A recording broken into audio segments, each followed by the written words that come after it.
back to Sunny Live Show. Thank you so much, guys, for tuning in. I'm here to update you of what's going to happen on Smoke and Mirrors from the 19th to 23rd of May 2025 on Monday. Leroy and Mamiki are shocked when Thandiswa tells them that Mpendulo is in jail for attempted murder. Jason calls the magistrate and blocks Mpendulo's bail application on Tuesday. Thandiswa begs Jason to have Mpendulo released on bail to no avail. Even Phakathi can't help Jason reveal his plan to have Mpendulo murdered in prison on Wednesday.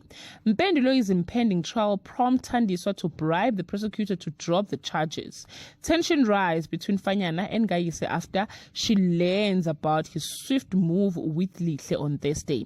Thandiswa and Sakhile have no choice but to agree to the plea deal, but then Mpendulo gets attacked in his holding cell. Petunia tried to shut down Sparky and the gents rehearsal on Friday. Mpendulo survives an attempt on his life, and Sakhile makes Jason an offer in an attempt to get his son out of prison. And Petunia is jealous that Sparky is staging her. Well, guys, that's all I have for today. You can leave your comment below and share your opinion. Bye.